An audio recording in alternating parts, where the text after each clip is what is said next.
Tapon na ng manok mo. Ayan mo matapon. Saway naman mo. Are, isang are. Ayan o.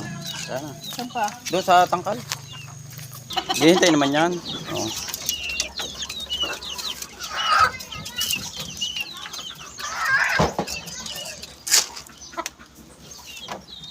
Nanuno ka naman tong mga ari. Ay, sadyang ganyan.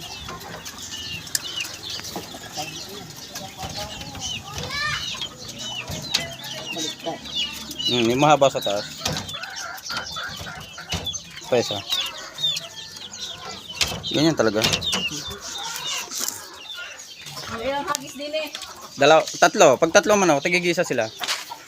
Hindi nga maintindihan yan. Nalimlim na yan kung may similya kaya eh.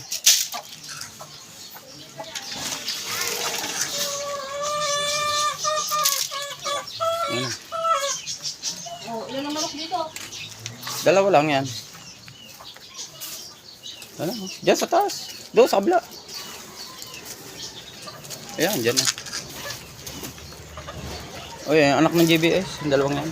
Oh, Wala na. Oh, wala na. Yung bulik na lang doon. Saka yung, ano, yung dalawang bulik. sa harap. Pero sa may harap ng bahay natin. Pagisan mo nga to, mami. Yan, yung alpas na yan. Pagisan mo dyan. Actually, naaway doon sa kabila.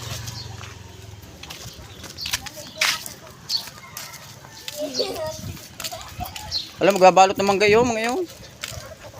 Yung mga nagbabomba ng mangga. Tayo, may mga dalang hagdan. Magbabalot yan. Ayun, dalawa sa itaas. Ayan, kasya ka dyan. Pwede dyan. Sige, dyan na lang. May itlog na yan eh. Yan, dyan, sa butas. Pwede na yan dyan. Dalawa lang. Tig-isa lang sila. May tubig pa naman. Galing na tagapagpatuka ako ngayon na. Juhat, kasama mo pa ako dito. Siyempre. Masipag nga ka tagapagpatuka ngayon. Babawin ko tinula lahat. O, tinula yung sisiw. Lagyan mo patuka. Nakapatuka niya. Ari. Ay, hindi. Pinatuka ko na rin. Mamaya na uli. Napatuka ko na rin kanina. Paiinumin na lang. Dami itlog din ni mami. Tama. Mi. Dami din ni itlog. Tama. Ay. Ari, doon na itlog sa kabilang bahay eh. Tama itlog. Ang dami. Yan na. Ilan yun? 2, 4, 6, 8, 10, 12, 14, 16 eh. Dito may mga ano Ari, walang... ari isa, 9, 2, 4, 6, 8, 10, Bakit 11. 11 na rin isa. Ay, dyan sila umitlog eh. Wala nga dyan, oh. Ayaw nila umitlog dyan. Ewan kung bakit. Ayun eh, dun nga yun. Ayaw din. Bahala sila. Ayaw magsitlog eh.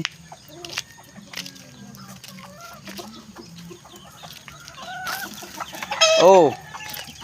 Limlim na uli ikaw doon. Nakatuka na eh. Ba. At paliliguan mamaya.